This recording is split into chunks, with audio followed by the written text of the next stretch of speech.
noches, amados hermanos, que Cristo el Señor bendiga su vida muy grandemente. Aquí estamos nuevamente defendiendo, llevando la palabra del Señor, esperando siempre ser de edificación. Y como lema de hoy podríamos decir Salmo 119, que es un acróstico, como podría decir algún poeta contemporáneo de Neruda, una oda a la palabra de Dios. Salmo 119, verso 105. Lámpara es a mis pies tu palabra y lumbrera a mi camino. Jesús dijo, el cielo y la tierra pasará, pero mis palabras no pasarán. Y es con respecto a eso que quiero hablar hoy, porque un pastor llamado Elías, nuestra hermana Miriam subió la publicación del pastor que es teólogo pentecostal. Sube un comentario acerca de este famoso pastor, pero que no es teólogo, pastor John MacArthur, negando el final de Marcos, capítulo 16, verso 9 al 20. Estos 12 versículos, Marcos, capítulo 16, verso 9 al 20, diciendo que son espurios, que son falsos, que son falsificados, y que no es palabra de Dios, y al no ser palabra de Dios, entonces no habría que creer en ellos. Vamos a ver de qué se toma él, vamos a ver de qué se toma lo que se llama, o se conoce como la crítica textual, para criticar, tal como lo dice el nombre, el texto que tenemos nosotros, la Biblia que tenemos nosotros, las Biblias que se tradujeron en la época de la Reforma, cuando se inventa la imprenta y se empiezan a traducir las Biblias y a multiplicar gracias a la imprenta de Gutenberg. Existen dos hombres cerca de fin del siglo XIX, Westcott y Hort, quienes eran brujos. ¿Ya? Hay que hacer esa salvedad. Eran brujos.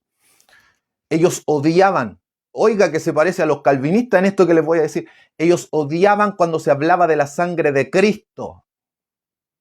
Lo reitero, estos traductores que van a buscar textos críticos, textos que van a estar manipulados o que no van a contener pasajes de la Biblia, estos hechiceros odiaban la sangre de Cristo. La odiaban. Porque con nuestra hermana Miriam conversábamos, hay brujos que mencionan la sangre de Cristo, pero que ellos la mencionen no quiere decir que la sangre de Cristo no sea eficaz, el sacrificio de Cristo. Que un brujo, que el diablo cite el Salmo 91, Jesús, no quiere decir que el Salmo 91 sea del diablo.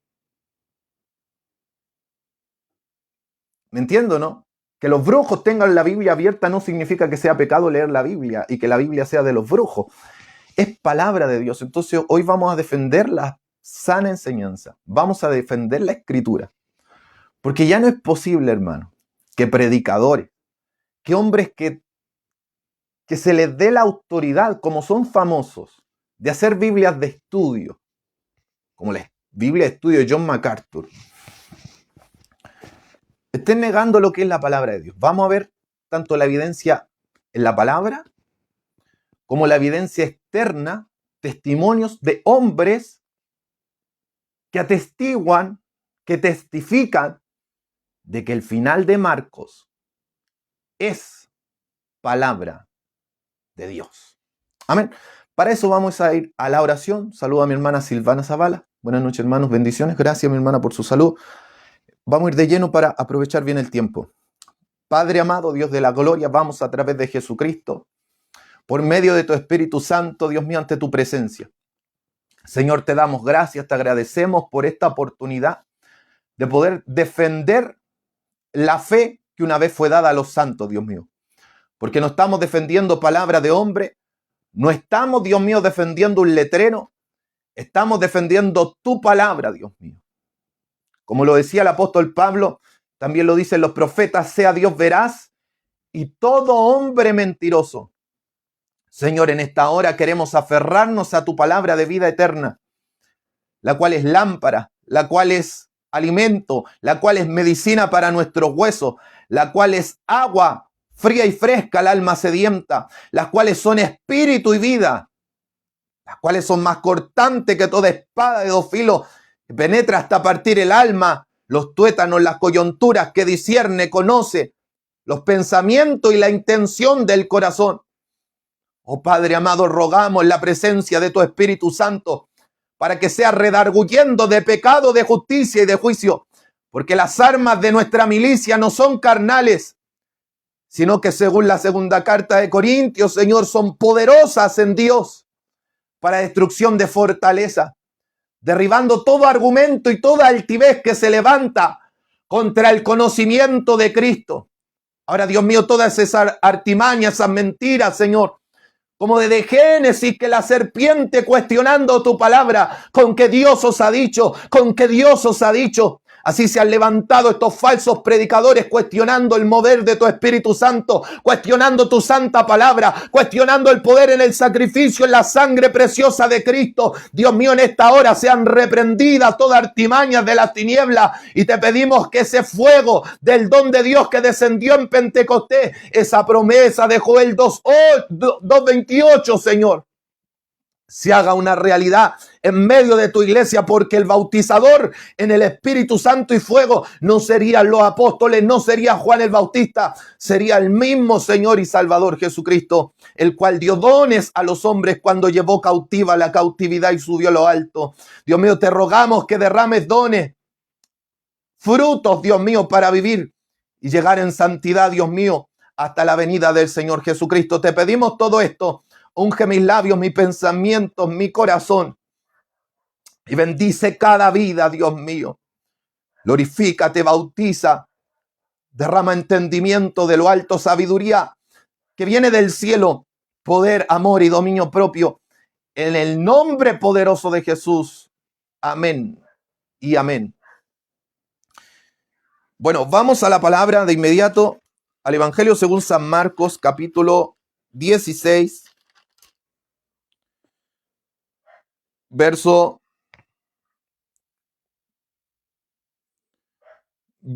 7 y 8, leamos eso y vamos a explicar lo que acabamos de leer. Marcos 16, versos 7 y 8 dice: pero id, decid a sus discípulos, está hablando de un ángel, un varón, con vestiduras blancas que está en la tumba de Jesús. Pero id y decid a sus discípulos y a Pedro, que él va delante de vosotros a Galilea, allí le veréis como os dijo. Y ellas se fueron huyendo del sepulcro, porque les había tomado temblor y espanto. Ni decían nada a nadie, porque tenían miedo. Porque tenían miedo. Explico esto. Acabo de leer Marcos capítulo 16, versos 7 y 8. Según el señor John MacArthur y según un grupo de eruditos de la crítica textual que critican la palabra de Dios, para que usted lo entienda mejor, dicen que los mejores registros, vamos a ver lo que dicen ellos, los mejores registros de los manuscritos más antiguos, el Evangelio según San Marcos llegaría hasta el versículo 8 que acabo de leer, donde las mujeres espantadas de miedo no le dicen a nadie que Jesús resucita y nadie, absolutamente nadie, ve a un Cristo resucitado. Y ellos dicen que los mejores manuscritos no contendrían del verso 9 al 20, el cual voy a proceder a leer, que dice así, verso 9 de Marcos 16. Habiendo pues resucitado Jesús por la mañana, el primer día de la semana, apareció primeramente a María Magdalena, de quien había echado 7 demonios, testimonio que también da el Evangelio según San Lucas. Yendo ella, lo hizo saber a los que habían estado con él, que estaban tristes y llorando. Ellos, cuando oyeron que vivía y que había sido visto por ella, no lo creyeron. Pero después apareció en otra forma a 2 de ellos que iban de camino yendo al campo. Ellos fueron y lo hicieron saber a los otros, hablando de los otros apóstoles, y ni aun ellos creyeron.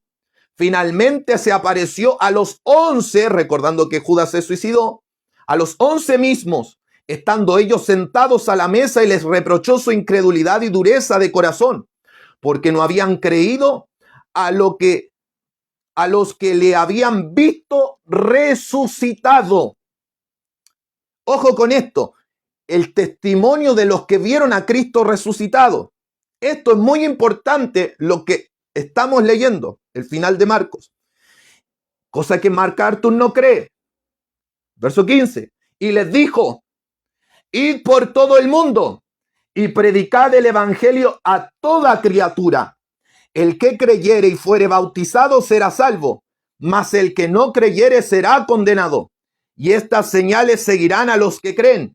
En mi nombre echarán fuera demonios, hablarán nuevas lenguas, tomarán en las manos serpiente, y si bebieren cosa mortífera, no les hará daño. Sobre los enfermos pondrán sus manos y sanarán. Y el Señor, dice el verso 19, después que les habló, fue recibido arriba en el cielo y se sentó a la diestra de Dios. Y ellos saliendo predicaron en todas partes, ayudándoles el Señor y confirmando la palabra con las señales que la seguían. Amén. Ojo cómo termina el Evangelio según San Marcos, con un amén. Y si usted ve el final de Mateos, de Marcos, Lucas y Juan, los tres evangelios, Mateos, Lucas y Juan, terminan con un amén. Terminan la historia. Pero si esto fuera verdad, que el evangelio de Marcos solo llegaba hasta el verso 8, el verso griego, el texto griego hablaría solamente del miedo de las mujeres y la incapacidad de poder decir que Cristo resucitó. Se quedaría sin testimonio de un Cristo resucitado, sin testigos oculares. Mire lo terrible de esto. ¿Y de qué se basan ellos? De dos textos. De dos códices que se le llama, que son pergaminos, que son copias de las copias de las copias de los primeros escritos de los apóstoles o de los evangelistas. Uno de ellos es el códice Vaticano y el otro sinaítico, que datan más o menos, según las fechas que los científicos le dan, los arqueólogos le dan, más o menos del siglo IV. Pero lo curioso es que solo dos de 1653, escúchelo, solo dos de 1653 manuscritos no contienen desde el verso 9 al 20. Y 8 manuscritos contienen un resumen del final largo de Marcos, un resumen con una nota. Y 1653 manuscritos contienen el final largo de Marcos, como lo acabamos de leer, con un Cristo resucitado, presentándosele a sus discípulos, los discípulos escuchando las palabras del Señor Jesucristo y predicando y siguiéndole las señales que Jesús dijo que seguirían, no a los apóstoles solamente, sino a los que creerían en su nombre. La pregunta es, ¿por qué en estos dos manuscritos del siglo IV no está este final? Lo curioso es que, por ejemplo, en el Códice Vaticano, donde no aparece el final largo de Marcos, para curiosidad, hay un espacio en blanco. Todo el final de todos los evangelios y de todos los libros del Nuevo Testamento traducidos en el Códice Vaticano, que se encuentra donde está actualmente el Vaticano, donde se sacan todas las traducciones nuevas de la Biblia. Quizá usted dirá, pero a mí qué me importa, hermano. ¿Sabe por qué tiene que importarle o no? Porque si usted toma una nueva traducción viviente, le va a mencionar del final de Marcos. Si usted toma una nueva versión internacional de la Biblia, le va a mencionar lo que yo estoy hablando sobre el final de Marcos. Bueno, esta es una versión en portugués, pero sea en portugués, en inglés, en español, le va a decir lo mismo. no, o no se va a creer en el final, o se va a cuestionar el final de Marcos. Y es así como vienen las nuevas traducciones. Si usted se compra una nueva traducción, creo, si no me equivoco, la Reina Valera contemporánea, año 2000 o año 2000, también tenía un comentario a esto, o traen el final de Marcos en entre paréntesis. Pero ¿sabe qué es lo curioso? Que el mismo texto que se toman ellos para decir que el final de Marcos originalmente no estaba, cosa que no es cierto, sino que en estos dos no está solamente. Ya vamos a dar evidencia histórica de que los cristianos, los primeros cristianos sí conocían el final largo de Marcos.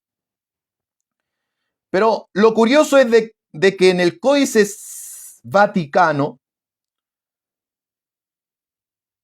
y espero que se pueda entender solamente, evidentemente no, usted no va a entender lo que dice, pero si usted ve, hay 3 columnas de letras, de palabras. Hay 3 columnas, ¿cierto? Y la tercera está en café. Esa columna café sería el final largo de Marcos, que curiosamente en todos los libros del Códice Vaticano está terminado en 3 columnas menos el final de Marcos. Y curiosamente ese pedazo que quedó en blanco cabe exactamente tal cual como está ahí en café, cabe exactamente los 12 finales versículos del Evangelio según San Marcos. Curiosamente. ¿Por qué dejaron ese espacio? Porque lo más seguro es que ellos sabían de la existencia de estos últimos versículos que caben a la perfección en este manuscrito donde no quisieron incluirlo. Primero voy a dar una evidencia histórica y luego voy a terminar con una evidencia bíblica de por qué el final de Marcos es palabra de Dios. Saludo entonces a nuestra hermana Larisa López. Saludos a mi madre Jacqueline Méndez, que mi Jesucristo le bendiga, a mi hermano muy amado. Oración por mi hermano, mi amada hermana Berta y todos los enfermos. Gracias, amén. Seguimos orando por nuestra hermana Berta.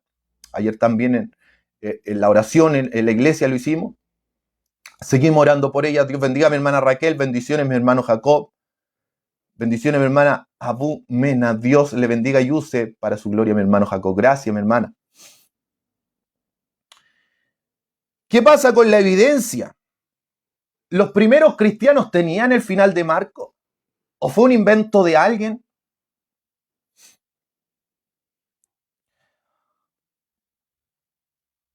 Existen los llamados padres de la iglesia. Esta información, por ejemplo, lo saqué de un instituto que se llama el Seminario de Phoenix o Phoenix Seminary en inglés. Esta información entonces puede ser corroborada de que los primeros cristianos tenían el final largo de Marcos. Uno de estos que cita el final largo de Marcos, como lo tenemos en nuestras Biblias Reinas Valera, es, por ejemplo, uno de ellos Justino Mártir, otro de ellos es Ireneo de León, otro es Tatiano, que cita específicamente Ireneo de León, Marcos capítulo 16, verso 19, cuando Jesús sube a los cielos y se sienta a la diestra del poder de Dios. Y curiosamente un comentario a la cita de Ireneo de León de Marcos capítulo 16, verso 19, un comentario del siglo XI dice lo siguiente: Ireneo estaba cerca de la época de los apóstoles. Cita esto de Marcos.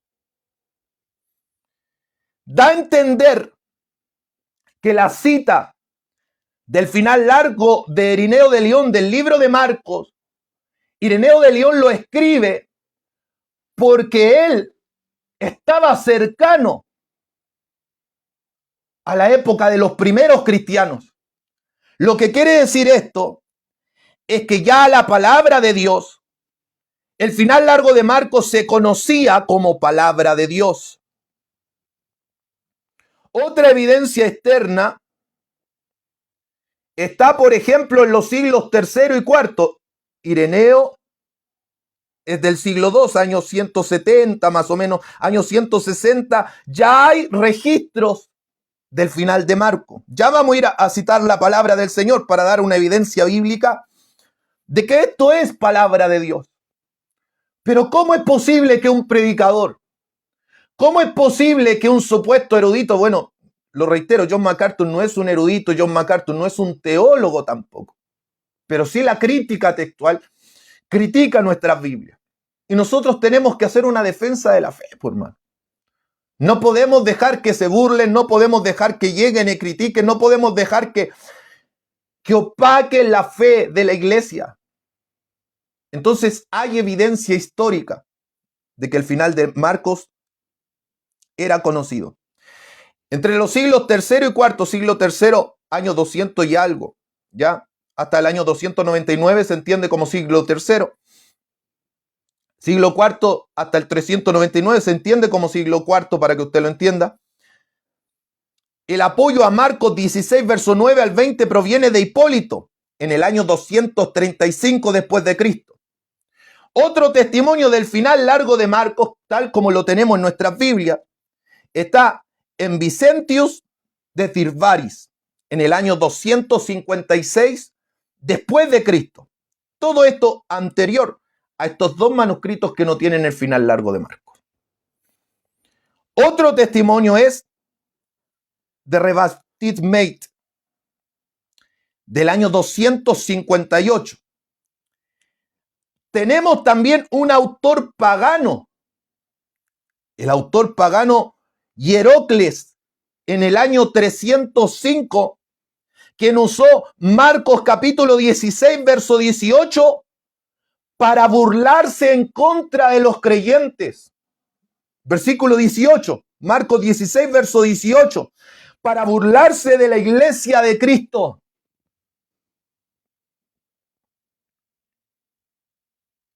Hasta los impíos conocían el final del Evangelio según San Marcos. El escritor siriaco Afrahat, en el 337 después de Cristo, también lo cita. En el libro de Hechos de Pilatos, en el siglo IV, el comentarista latino Fortunationus, en el año 350, Epifanio en el 375, Ambrosio en el 385, Constituciones Apostólicas en el año 380, Paladio a finales del año 300, Agustín de Hipona en el 430, copias griegas mencionadas por Agustín y los resúmenes de los capítulos en latín antiguo en el siglo III y V, del siglo III al V.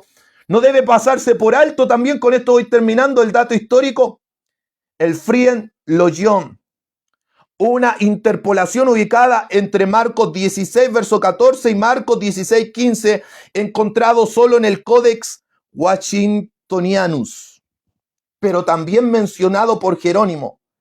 Metzger asignó a Frien Logion al segundo o tercer siglo, o sea, se sigue mencionando Marcos 16, versos 9 al 20. También apoyado por Macarius Magnes, año 410, Pelagio, Filostorgio, año 425, Mario Mercator, año 430. Hermano, la lista es mucho más larga. Es mucho más larga. Entonces, la pregunta es la siguiente. ¿Por qué, si todos estos cristianos que le he mencionado, y me quedan más, Próspero de Aquitania, año 450, Nestorio, citado por Cirilo de Alejandría, año 440, Pedro Crisólogo, año 440, Leo el Grande y San Patricio, 450 después de Cristo.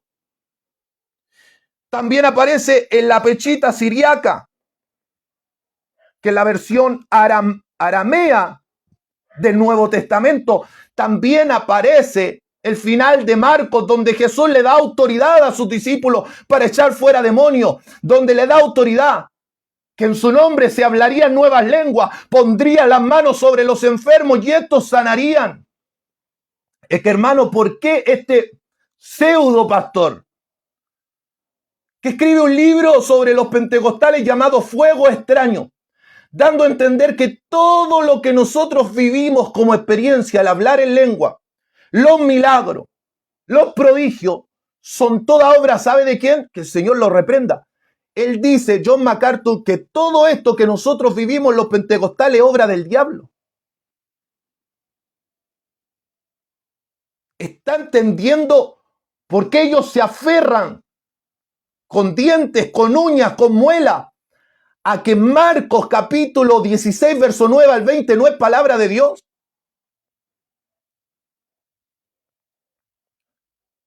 Pero sea Dios veraz y todo hombre mentiroso. Entonces la Biblia Pechita, que es una traducción del griego al arameo, también la contiene. La Vulgata de Jerónimo también, consultando otras copias antiguas en el 383 después de Cristo, la versión gótica del siglo IV, el Codex Argentius en el siglo VI, también incluye Marcos del capítulo 16, verso 9 al 20.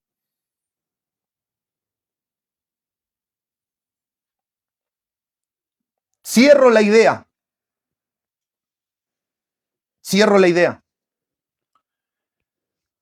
¿Por qué es importante entonces entender que el final de Marcos es palabra de Dios? Quizá usted lo da por sentado, pero Internet está lleno de ataques a nuestras Biblias. Está lleno de ataques a la Reina Valera. Resumiendo, toda esta evidencia de los primeros 500 años de historia que se conocía al final de Marcos,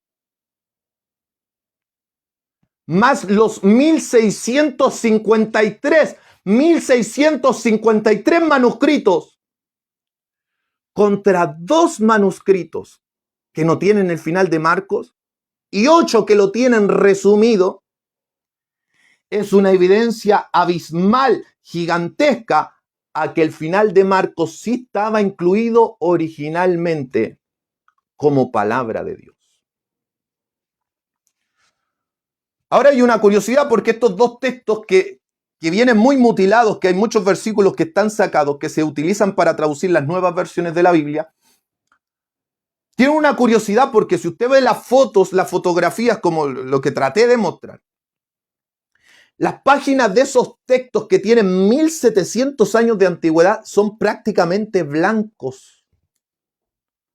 Algunos cuestionan que esas traducciones o esas copias de la Biblia sean reales. Y otros dicen lo siguiente: ¿por qué están intactos? Porque los cristianos no los consideraron fidedignos. Al venir con muchos versículos sacados, porque hay un juicio a todo aquel que le quita y le añade las palabras. Al venir con textos bíblicos sacados, mutilados, los cristianos no utilizaron esos textos. Por eso se mantenían las páginas blancas, por el desuso, porque los cristianos no los consideraban. Pregúntele a un cristiano que no lee su Biblia. Su Biblia está intacta, pero vea la Biblia de alguien que lee la Biblia constantemente.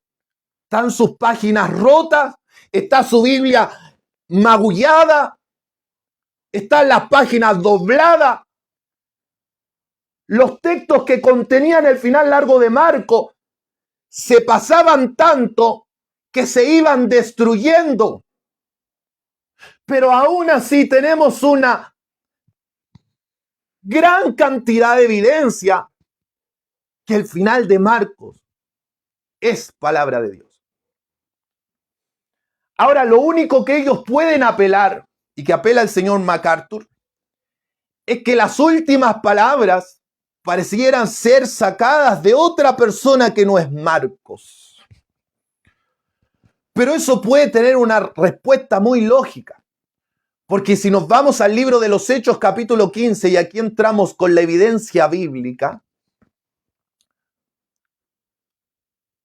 la palabra del Señor nos muestra que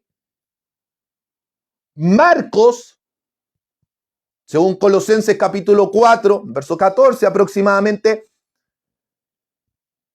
era sobrino de Bernabé, y Bernabé era un levita. O sea, Marcos, al ser pariente de Bernabé, que era un levita, era un judío, era un hebreo. Pero dice la palabra del Señor que en un momento tuvieron una discusión, no nos da los detalles. Porque en la iglesia hay problemas, hay murmuración. Y en los apóstoles no fue la excepción. Y dice que en un momento Bernabé decidió tomar a Marcos, a su primo, y Pablo toma a Silas. Y en el capítulo 16 vemos a Pablo y Silas en Filipo, donde Pablo y Silas son llevados incluso a la prisión, y mientras alaban a Dios a la medianoche, la cárcel en que son puestos es estremecida, hay un temblor como hubo aquí en el norte hace poquito, las cárceles se abrieron, las cadenas se les soltaron, porque eso hace el poder de Dios. Cuando el Espíritu Santo confirmaba la palabra y sigue confirmando la palabra de los que creen en el nombre del Hijo de Dios. Y el carcelero iba a tomar su espada y se iba a suicidar, así como el suicidio sigue aumentando, así como estos calvinistas pro suicidio, aunque dicen no, igual es malo, pero si te suicidas importa, igual te va al cielo.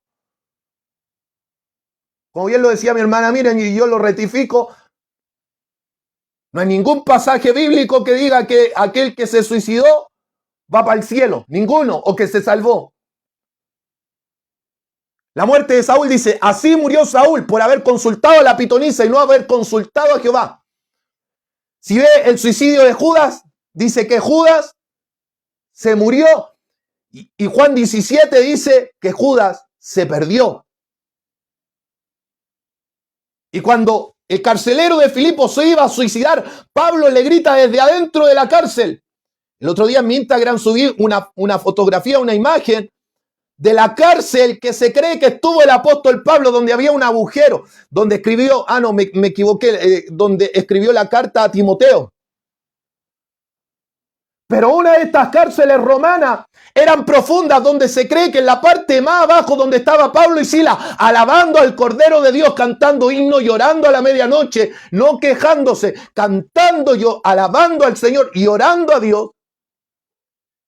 El Espíritu Santo abrió esa cárcel. Se cree que en esa parte pasaba el excremento.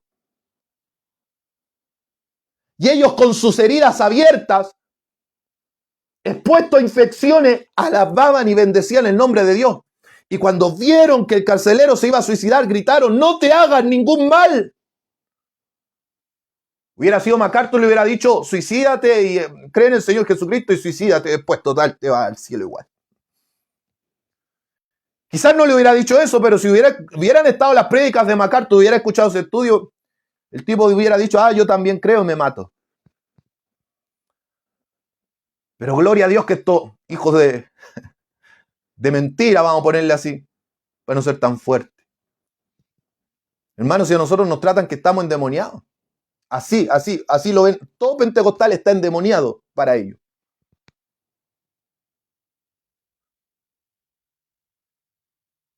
La otra vez cuando estuve a punto de sufrir un accidente, el Señor me dijo clarito, yo te dejé para que tú pelearas la buena batalla de la fe.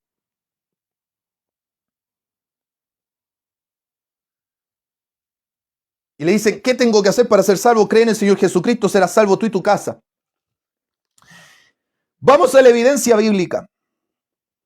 Aunque esta gente dice, bueno, no concuerdan estas palabras con la forma de escribir. Lo más probable entonces, como le decía en Hechos capítulo 15, hay una separación. Y lo más probable, como la iglesia vivió en persecución, no se haya alcanzado inmediatamente a terminar. Porque algunos estipulan que por la discusión que habla Marcos de los fariseos y los herodianos, que solamente existió hasta el año 44 después de Cristo, lo más probable es que en ese tiempo haya empezado a escribir Juan Marcos. Pero como justo en esa época hubo persecución y hambruna en los tiempos del emperador llamado Claudio, cerca del año 42, donde el apóstol Pablo conoce a Priscila y Aquila, y todas las persecuciones que hubo incluso desde los mismos judíos, ya sea por el emperador Claudio o por los judíos, había persecución. Lo más probable es que haya habido un lapsus. Y en ese lapsus se haya vuelto a escribir, ya sea por un hermano o por una corrección del apóstol Pablo, porque siempre la palabra inspirada por Dios era dada por Dios y era supervisado por un apóstol. Según el testimonio de Papías, de Hierápolis, si no me equivoco, Papías, le dice que le llama a Juan Marcos el intérprete de Pedro. El intérprete de Pedro. Y dice que él citaba de memoria lo que él conocía para no añadir ni quitar más, sino que ser preciso. Y si nosotros leemos el Evangelio según San Marcos, el más corto de los 4 evangelios. El más corto de los 4 evangelios. Porque él quería escribir lo justo y necesario. Y probablemente cerca del año 50, cerca de 10 años después, algunos estipulan que puede ser la fecha cuando Pablo se reconcilia con Juan Marcos luego de tener esta discusión de no querer viajar. Pablo con Juan Marcos, al reconciliarse, puede haber recibido esta corrección de terminar el evangelio, porque no podía terminar así. Y aquí les demuestro por qué no se podía terminar así. Porque si no hay evidencia de la resurrección, aunque haya sido un ángel simplemente que dijo Cristo resucitó, ese testimonio del ángel no iba a ser válido como evangelio.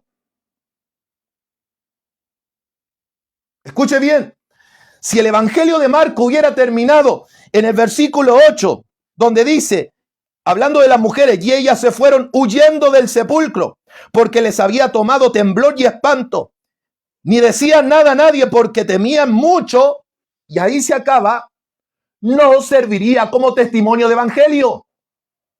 ¿Por qué? Porque tanto Pedro como Pablo nos describen qué es el evangelio.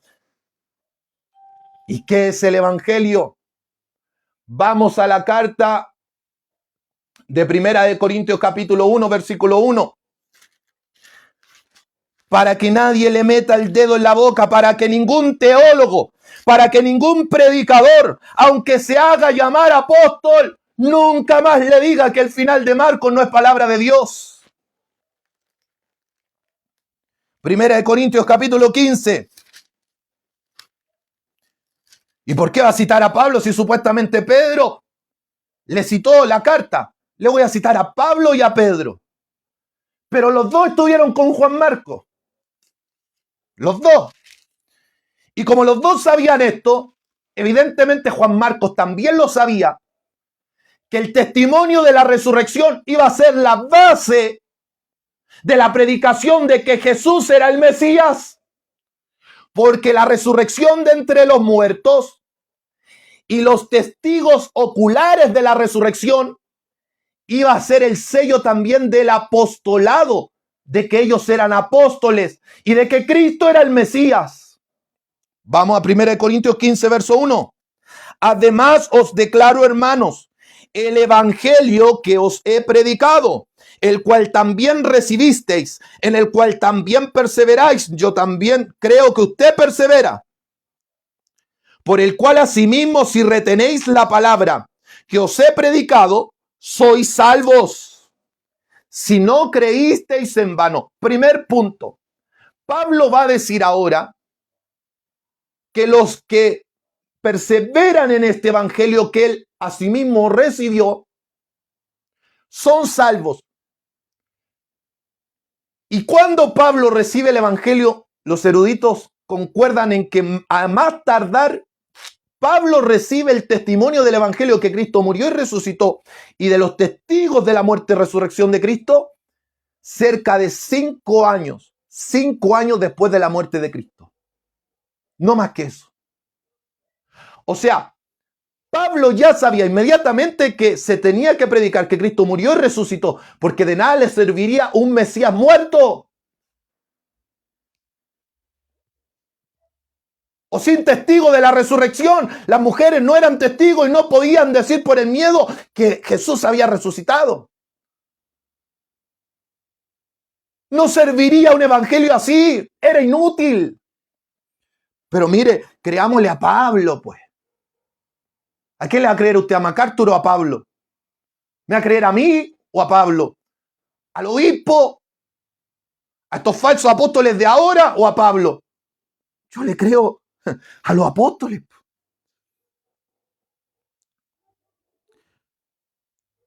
Si no creísteis en vano, porque verso 3, primeramente os he enseñado lo que asimismo recibí. ¿Qué cosa? Que Cristo murió por nuestros pecados conforme a las Escrituras. Si Pablo daba su vida predicando que Jesús era el Cristo por las Escrituras y que había resucitado, y lo tildaban de loco cuando iba a Grecia, y que fue sepultado y que resucitó al tercer día conforme a las Escrituras, pero no termina ahí. ¿Qué sigue diciendo? Lo que dice el final de Marcos capítulo 16, verso 9 al 20. ¿Qué cosa? Y que apareció a Cefas. El evangelio de Juan dice que Cefas es Pedro. Jesús le pone Cefas o Kefas en arameo a Pedro, a Simón Pedro. Su nombre hebreo era Simón, Shimón o Simeón en el Antiguo Testamento. Y Jesús le pone de apodo Kefas o Petros en griego, que significa piedra pequeña. Se le apareció entonces ¿a quién? A Cefas, a Pedro, y después a los 12. Lo habla en general. ¿Por qué habla de los 12 si Judas se había suicidado? Porque vamos a ver que para ser apóstol había que ser testigo de la resurrección de Cristo. Por eso el testimonio de los testigos oculares que Cristo resucitó era importantísimo, y Marcos no podía terminar en el verso 8. En el verso 8, Marcos 16, verso 8, era imposible que terminara ahí. Que si no, no era evangelio. ¿Se entiende? Y que fue sepultado y que resucitó al tercer día conforme a las Escrituras, que apareció a Cefas, después a los 12, después apareció a más de 500 hermanos a la vez. No apareció a 2, a 3, a 12 nomás, no. Más de 500 hermanos a la vez, no 500 cerrados, más de 500, incluyendo los 12. Sumando los 12, más bien dicho. Imagínense estar en nuestra iglesia, caben ¿cuántos? 120 personas, 140 personas. Aquí fueron más de 500 personas que vieron al Cristo resucitado. Más de 500. No, es que los psicólogos dicen que puede ser psicosis. No, es que puede ser alucinación, una visión. Pero una visión no concuerdan los testimonios de 2, 3, 5, menos de 500. Palpad y ved que un espíritu no tiene carne y huesos como yo tengo, le dijo Jesús a Tomás. Los cuales muchos viven aún y otros ya duermen. Y después apareció a Jacobo. ¿Quién es Jacobo? El hermano del Señor, porque no creía en él. Después a todos los apóstoles. Y al último de todos, como un abortivo, me apareció a mí, porque soy el más pequeño de los apóstoles, que no soy digno de ser llamado apóstol, porque perseguía a la iglesia de Dios. Entonces, ¿qué es el evangelio? Que Cristo murió conforme a las escrituras, fue sepultado, resucitó al tercer día conforme a las escrituras y se le apareció a los testigos de la resurrección.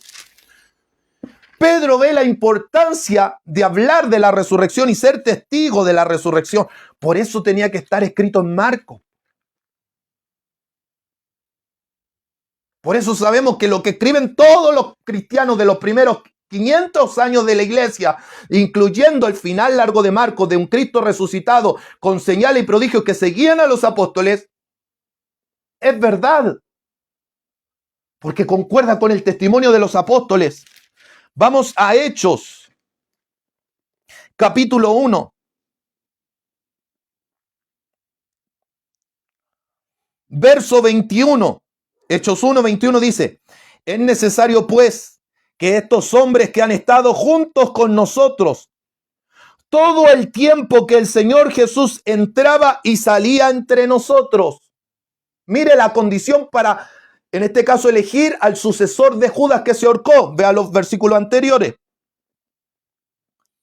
Comenzando desde el bautismo de Juan. Recordemos que Juan le prepara el camino al Señor cerca de los 30 años que tenían Jesús. Jesús y Juan se llevaban por 6 meses de diferencia. Desde el bautismo de Juan tenía que haber estado el sucesor de Judas. ¿Hasta cuándo? Hasta el día en que de entre nosotros fue recibido arriba, 40 días después de la resurrección. Dice, uno se ha hecho testigo con nosotros, ¿de qué? De su resurrección. Si no era testigo de la resurrección, no servía como apóstol. Para todos estos, Guillermo Maldonado, Cash Luna, Dante Gebel, todos estos que creen en los apóstoles modernos, si no eran testigos del bautismo de Juan hasta la resurrección de Cristo, hasta que fue recibido arriba en gloria, no servía como apóstol. Y lo que él predicaba no servía como testimonio. Entonces el evangelio de Marcos, si terminaba en el verso 8 del capítulo 16, no servía como evangelio.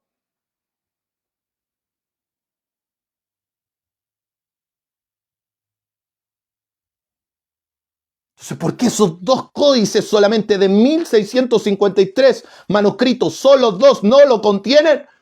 Porque simplemente esos dos, Códice Vaticano y Sinaítico, son textos inútiles, que lo utilizaron dos brujos. Y estos dos brujos, Westcott y Hort, son la base textual para traducir la Biblia de los testigos de Jehová.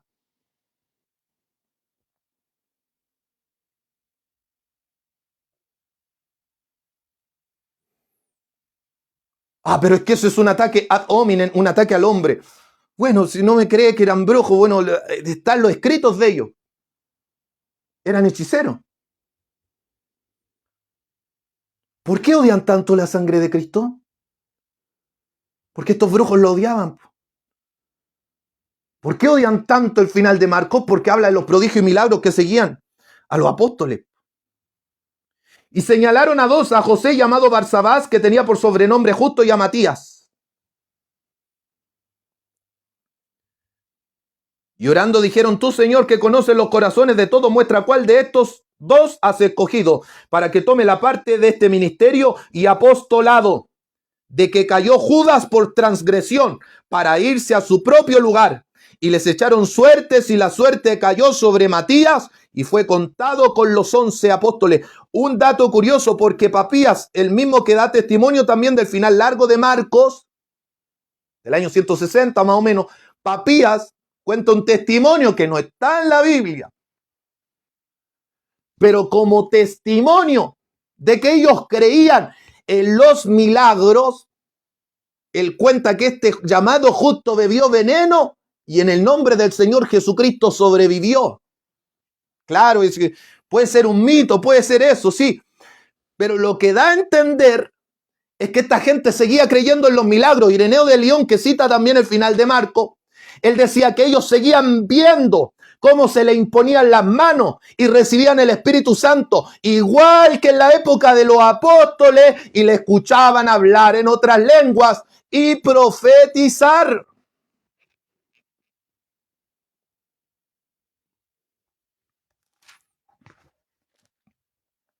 Entonces Pedro dice que es necesario la resurrección.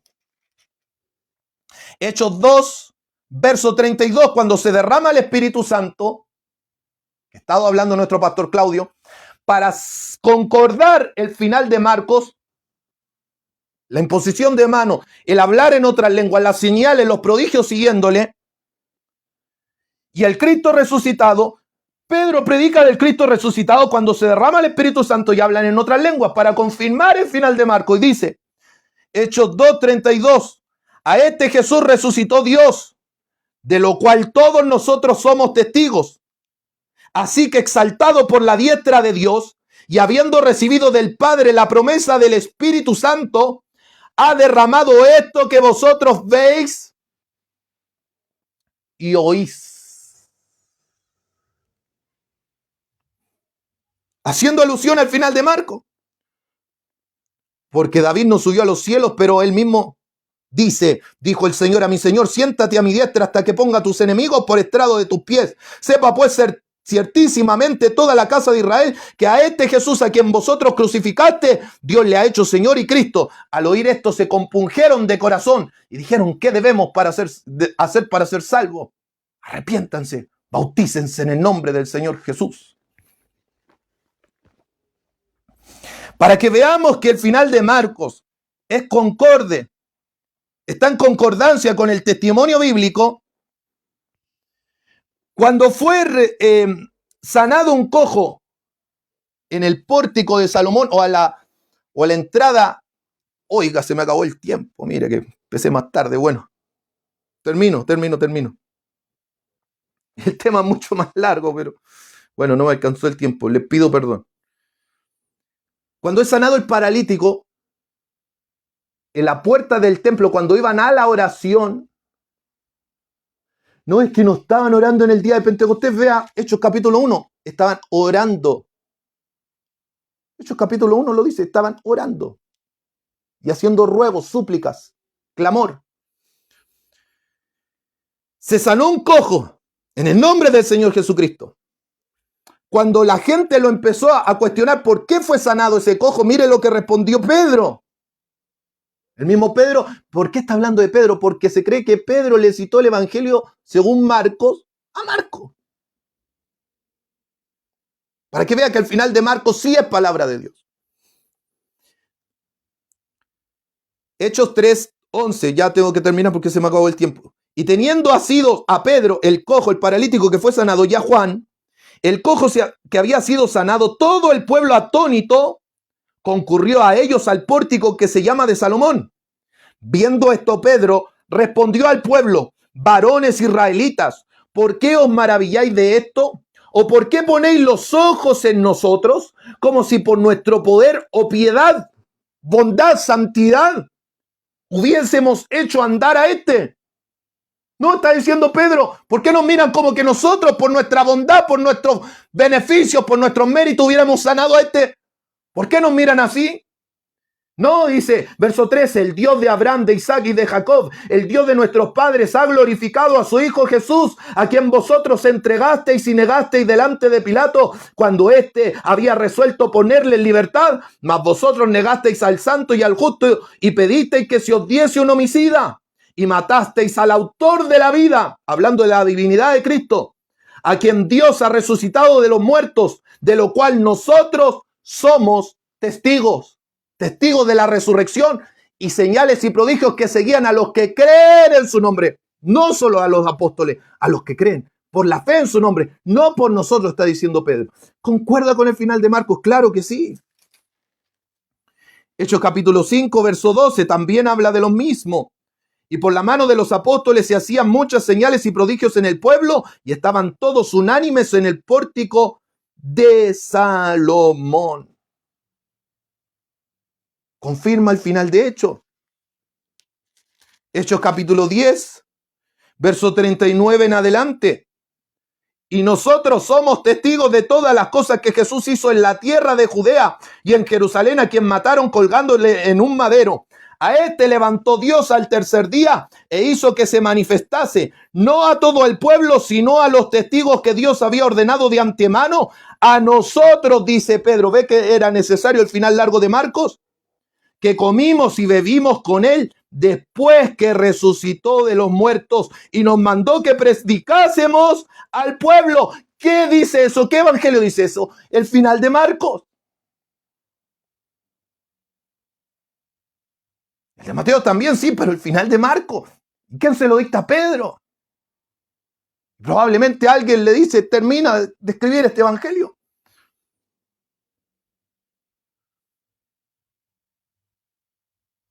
Nos mandó que predicásemos al pueblo, testificásemos que Él es el que Dios ha puesto por juez de vivos y de muertos. De este dan testimonio todos los profetas, que todos los que en Él creyeran recibieran perdón de pecados por su nombre. Mientras aún hablaba de Pedro estas palabras, el Espíritu Santo cayó sobre todos y oían el discurso.